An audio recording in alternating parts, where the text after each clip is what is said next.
Books are great learning experiences, but a conversation is even more immersive.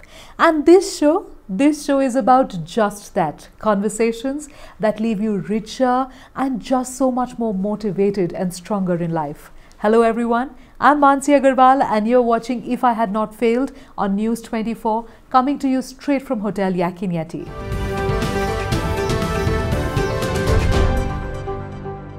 My guest today is a lady of immense grit. Professionally, she wears two separate hats. She is a medical doctor and also an AIG.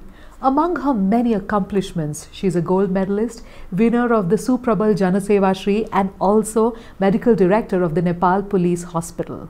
Most importantly, today we are going to talk to her about her struggles and all the various things that have made her who she is. Let's welcome Dr. Asha Singh. Namaste ma'am, thank you so much for agreeing to come here.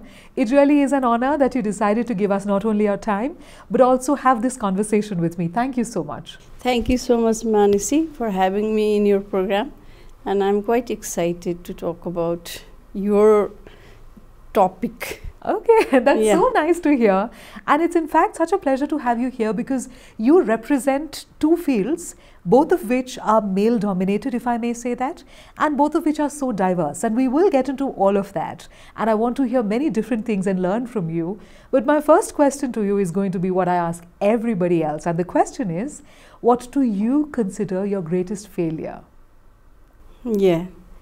As I am a doctor, an academician, kind of studious student, for me, failure, I can't define it at a point. I cannot pinpoint. And I think failures were whenever I was seen differently, or you can say differently discriminated, not differently, whenever I was discriminated.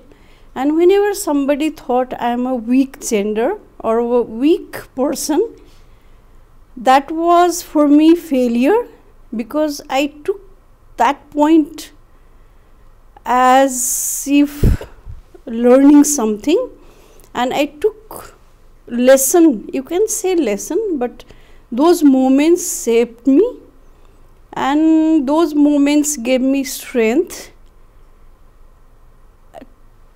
to come where I am today. Those weak moments formed me actually, and you can say those were the emotional weaknesses. I felt low, but it did not make me weak, like people, situations, or whatever came in my way and they thought I am a little weaker or little different.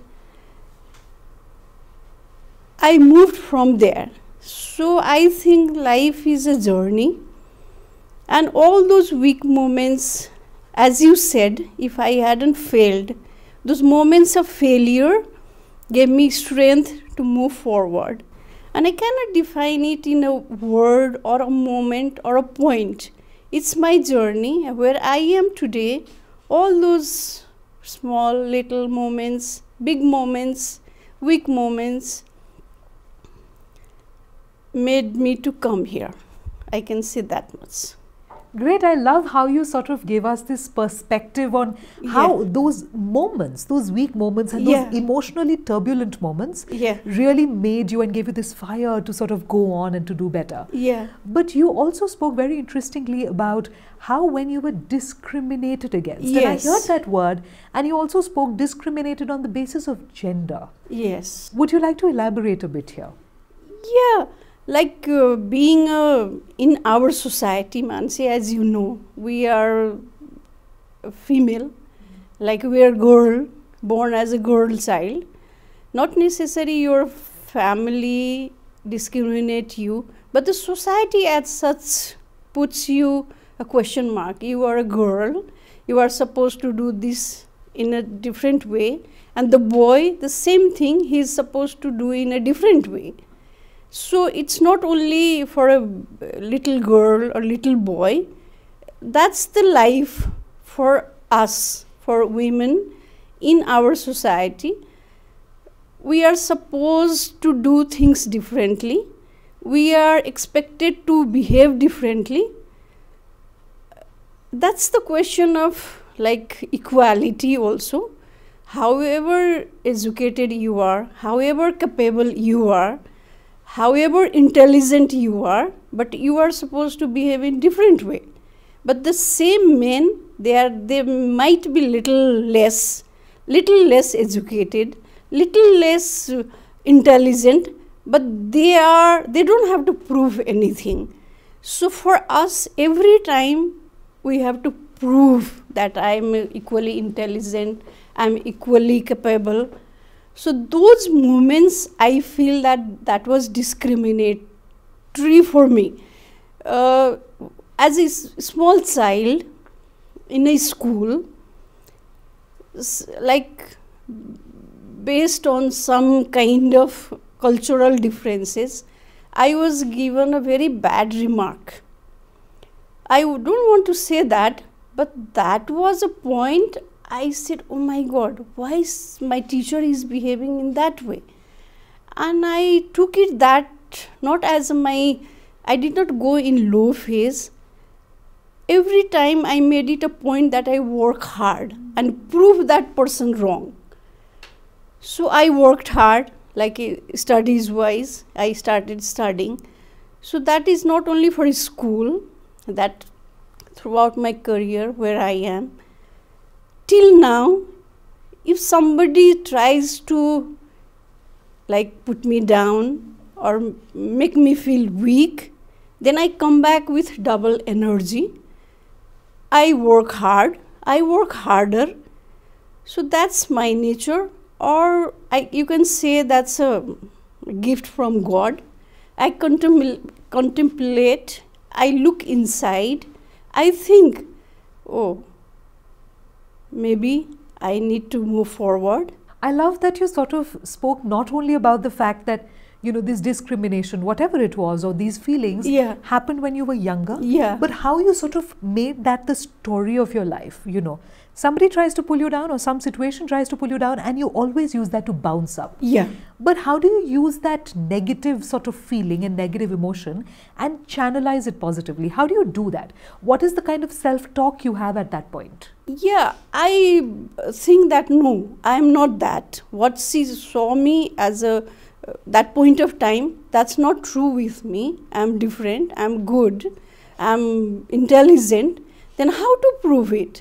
So I work hard, and maybe sometime I try to function the way the other people has behaved me. So just to prove that wrong, I might change my attitude towards the person. Maybe sometime what happens, like when you meet a person, you think that person is so negative to you. Then I think, oh, maybe I am behaving differently to that person. That's why the other person is thinking that thing about me.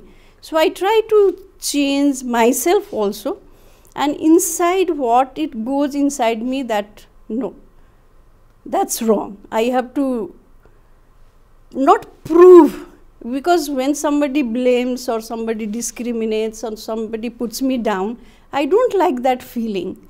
So I have to come out of that feeling. I have to feel good about myself.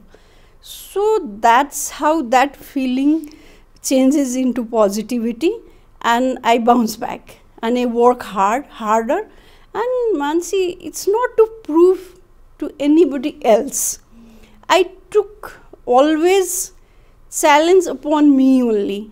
Oh my God, that's wonderful, because you said that in the last 25 years, not only have you become stronger, more confident, but also happier. Do you think age has made you happier or maturity? You can say it. Because age happens to everybody, maturity is optional. So which one has made you happier? Like observing myself and trying to find out answers to some questions which came to my mind. Like very early age, I was in my 20s, and that time I used to think, what is God and what is purpose of life? I mean, you study hard, and it happened this way, because as long as I was in school, I always thought I must study hard and I make my parents happy. And because I had to study, so I worked hard. Then I did good school. Then I became a doctor. Then after that, what? Then, oh, you get a job. Then what? You earn money. Then what? Then you build a house, you buy a car. But then nothing is happening outside because nothing is happening inside. So am I going to do this forever in my life? So that's kind of, that was the beginning of spiritual thing. You can say that. So I realized, oh, so these questions started coming. What's the purpose of life? Then why are we here? What is God? So slowly I read books, scriptures, interviews, all kinds of. So at this point of time, kind of, I think I have found answers. Maybe I'm able to do all those things or that I'm not sure. But I personally feel that I'm at stage, other people's opinion don't matter for me. And that has helped me a lot, running like household or family relations or my career, my job. So that's how I said I am happy. I don't get upset with little thing or even big thing. People think I might be crying in the room, but no, it doesn't affect me kind of. So that's my growth. And that's the failure, from failure to where I am, and maybe that's the failure point, and this is the maybe success. That you managed to actually develop this huge level of self-confidence and self-esteem and self-worth to understand exactly what your value is, and nothing can dim that shine of yours. And I think that's wonderful. That's right. That's just wonderful. Yeah. But you know, very interestingly, you also spoke about earlier, things used to affect you a lot, you know, things around you, and for days you would go into blues. You said this yourself. Yes. Can you elaborate? What does that mean to go into blues? Because I know I have had postpartum depression myself. Yeah. And I understand that feeling of sinking, you know, you're continuously being pulled down. But what did that feel like for you? Yeah, that's very interesting. Actually, I have two girls. Yeah. And my eldest daughter, she was born, and after 5.5 years, I was expecting my second baby. And those days, ultrasound was new. And I knew that the gender of the baby, and when I came to know, I felt, oh my God, I'm not worth giving birth to a son. I'm going to have a daughter again. So I felt that there's some insufficiency or some kind of, like I'm not capable of giving birth to a son, and that put me so much of pressure. I was so lucky to have my husband by my side. He supported me, but that lasted for quite long. And whenever I saw, like in family, they have son, and people would talk that, oh, she gave birth to a son. And I would say, oh my God, I could not. And that put me down, kind of. But no, then I realized, the worth of my babies. And that time personally, that they were so worthy to me, but in societal, you know, the kind of gender thing and all that, and being told that you must give birth to a son, and that kind of you have to hear, no, girls are okay, but without son, it's not good, you should try one. So that kind of thing put me in very low, weak thing. But slowly I came over all those moments that gave me strength. Then today I'm a proud mom of 2 daughters, and all those moments gave me strength, kind of.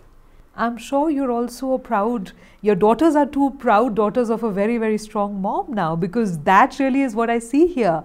But for me, it's very disheartening that for a lady as educated as you, I mean, you're a doctor, for God's sake, you're as educated as you can be. For a lady as educated as you, a gold medalist, still society, the way society conditions us is so strong. And these inbuilt sort of conditionings are so strong that in spite of your education, in spite of your knowledge, in spite of your wisdom and experience, even you started doubting yourself. And that to me is a loss. That to me is extremely unsettling. What do you think about it? Yeah, that's the failure kind of, because I was not that confident, and I'm sure so many women like me of my generation or before my generation or coming generation, they face the same. Because how much we talk about equality in society, the society still fixes different rules and regulations for men and women. For men, it's different. Their societal responsibility is different. They are supposed to earn lots of money and that kind of thing.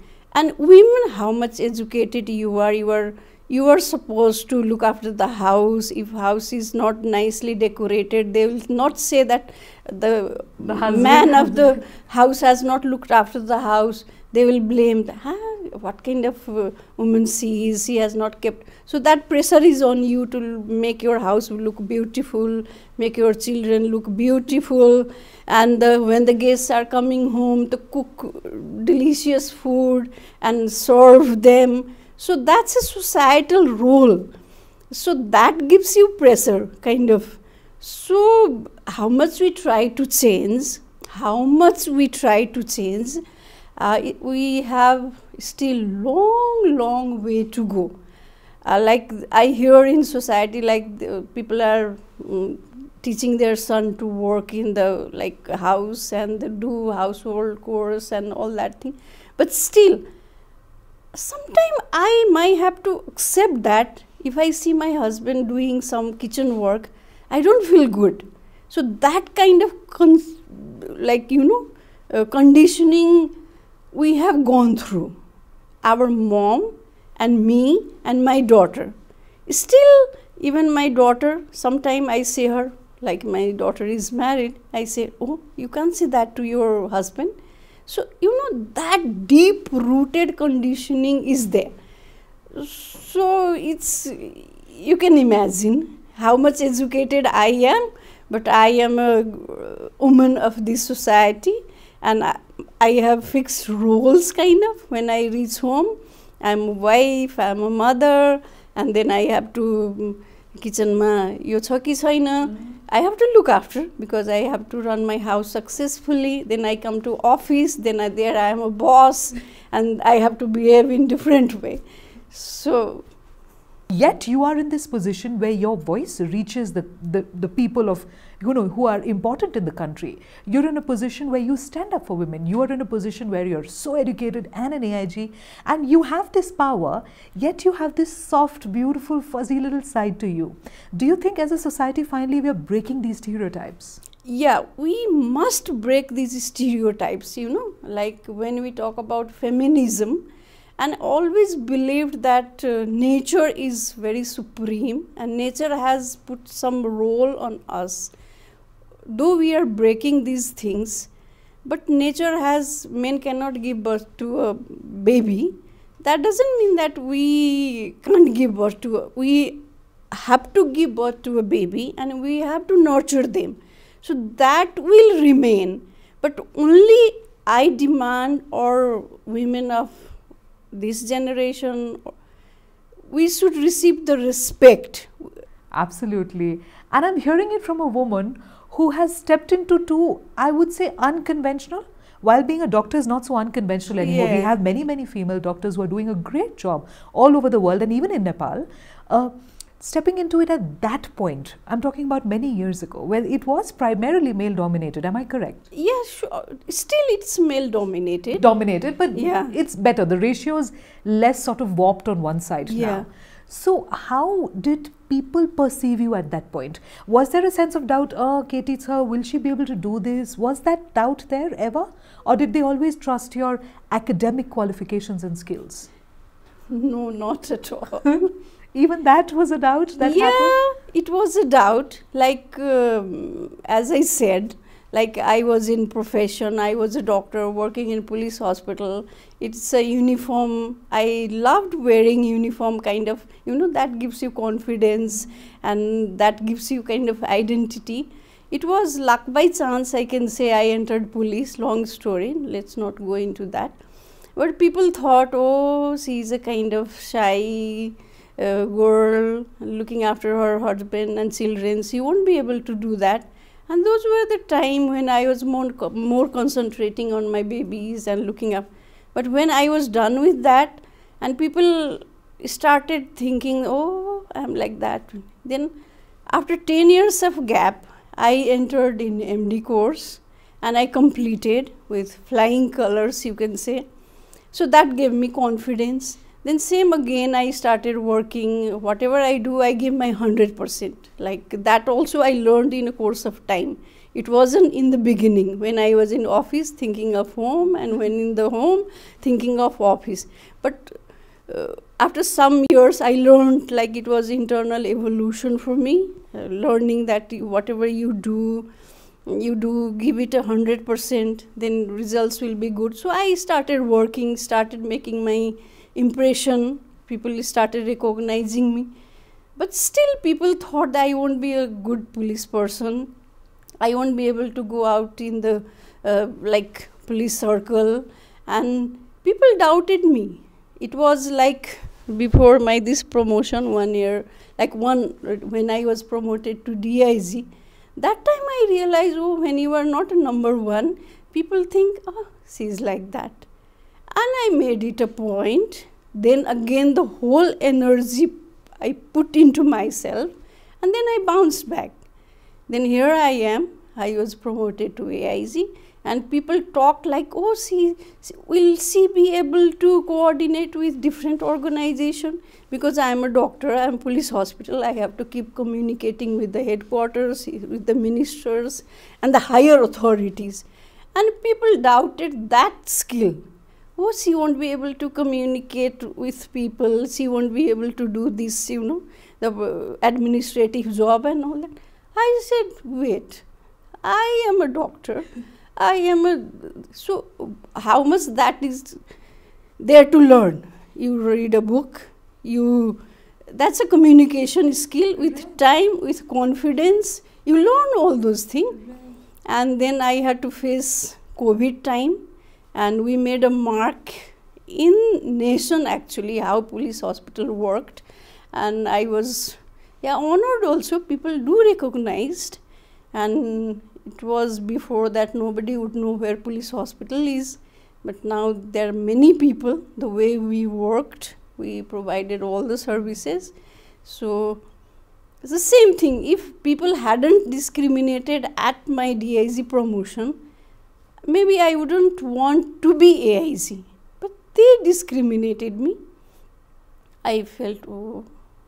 So same thing applies. I smiled, I laughed. I did not go and like, you know,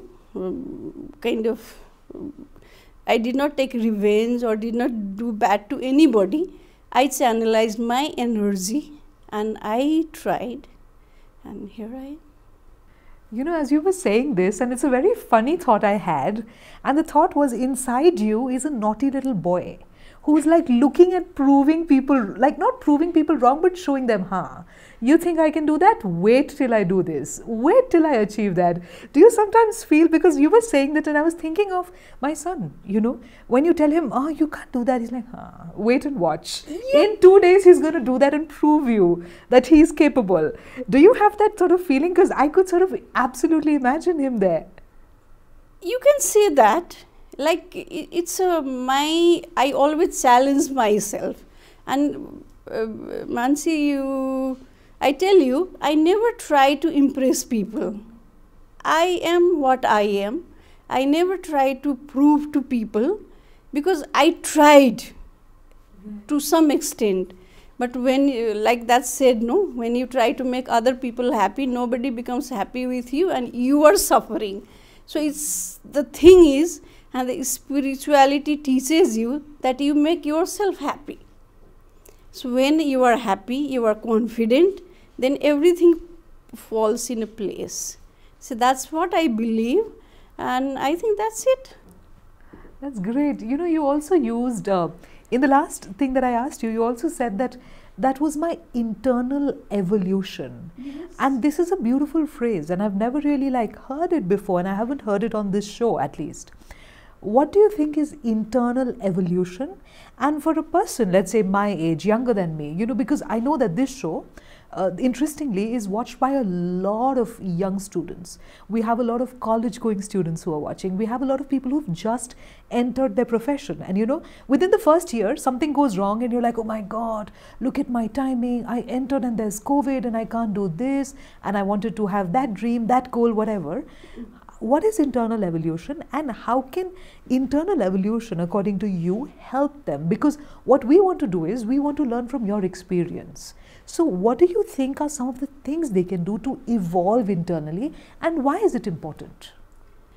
Yeah, it's a journey of life, and this generation, like this IT generation, they are so impatient and they are always looking outside. You know, each and every emotion is not in their control. It's always dependent, starting from mobile and the Facebook profile, and then go on like that. So that generation should see internally. And when I say see internally, that how you feeling, and you give time to evaluate how are you feeling. So everybody wants to feel good. So they have related everything to external condition. So they should look inside and talk to themselves, not to mobile or friends. You look inside you and you talk to yourself, how I am feeling just now. So that is the internal evolution, and just do what makes you feel good, do those things. In that way you won't be doing anything bad, you won't be hurting people, because when you hurt people you don't feel good. But so you talk to yourself, you see your feeling, and that spirituality teaches the same. And same thing comes like you are detached. So this is a bigger word, but school, I think the school curriculum should have this kind of thing. Self-development, self-growth, and of course our religion teaches that. Detachment. Yes. How? Can you tell me how? By our religion, are you talking about Hinduism? Yes, Sanatani. Okay. Sanatani. Right. Hinduism is a way of life. Right. And like what affects you, you can keep your feeling similar, all the time happy. To be calm. To be calm, to be composed. And when you are angry, when you are jealous, when you are doing bad things, and you think when you are doing that thing, you are not feeling good. So detachment means you are not attached to anything. As soon as you realize that, you will not never get angry, you will never be jealous with anyone, and all the good things. So that's so important. My final question to you is, a young student is suffering. A young student feels they have failed emotionally. Let's talk about emotionally. Something has happened, boyfriend ran away, kind of a thing, or something like that. Heartbreak, a bad marriage. Somebody is going through these things. What would be your one sentence advice to them to come out of it stronger? Because you clearly are the queen of coming out of things much, much stronger. So what would be your one sentence advice to somebody who's going through emotional turbulence on how to come out stronger? Have faith in yourself. Be confident of what you are. Don't ruin your life for anything in the world. You are that important. give importance to self. That's a beautiful thought, I think, because so often we melt into everything that society expects us to be and everything that our profession expects us to be, or people or family expects us to be. But to also understand detachment, yet the importance of the self, I think that's a beautiful sort of thought and a very nuanced feeling to leave our audience members with. Thank you so much, ma'am. I've completely, truly loved this conversation. I just loved all of these wonderful things that I was hearing from many different perspectives, I felt. Thank you so much. It's been a wonderful, wonderful conversation for me. Thank you, ma'am, for coming. Thank you so much, Mannsi, for having me here. Yeah, it was lovely talking to you. Today's conversation with Dr. Singh showcased various aspects of her life. I understood her point of view as a mother, as a daughter, as a wife, as a police personnel, as a medical doctor, but most importantly also as an inspiration. I realized that while she has the degree of an academician, she also has the enthusiasm of a child and most importantly the wisdom of a saint. Thank you so much, Dr. Singh, for not just paving the way for generations of girls after you, but also for being an idol and icon for each one of us. Thank you.